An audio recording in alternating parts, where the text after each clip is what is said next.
أعوذ بالله من الشيطان الرجيم. بسم الله الرحمن الرحيم. والنازعات غرقا والناشطات نشطا والسابحات سبحا فالسابقات سبقا فالمدبرات أمرا يوم ترجف الراجفة تتبعها الرادفة قلوب يومئذ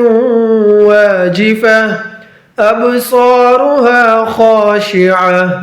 يقولون أئنا لمردودون في الحافرة أئذا كنا عظاما نخرة قالوا تلك إذا كرة خاسرة فإنما هي زجرة واحدة فإذا هم بالساهرة هل أتاك حديث موسى إذ ناداه ربه بالوادي المقدس طوى اذهب إلى فرعون إنه طغى فقل هل لك إلى أن تزكى وأهديك إلى ربك فتخشى فأراه الآية الكبرى فكذب وعصى ثم أدبر يسعى فحشر فنادى فقال أنا ربكم الأعلى فأخذه الله نكال الآخرة والأولى إن في ذلك لعبرة لمن يخشى أأنتم أشد خلقا أم السماء بناها رفع سمكها فسواها وأعطش ليلها وأخرج ضحاها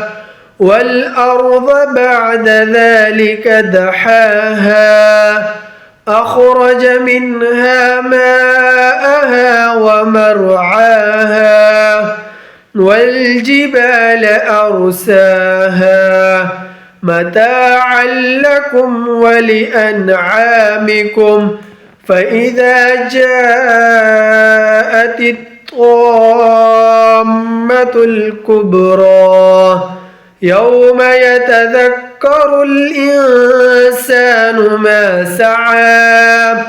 وبرزت الجحيم لمن يراه فأما من طغى وآثر الحياة الدنيا فإن الجحيم هي المأوى وأما من خاف مقام ربه ونهى النفس عن الهوى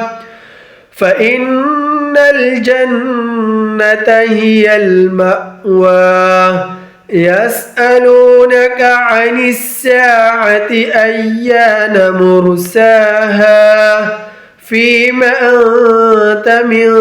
ذكراها إلى ربك منتهاها إنما أنت منذر من يغشاها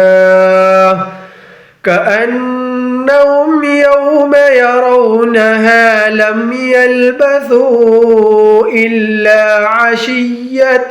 أو ضحاها.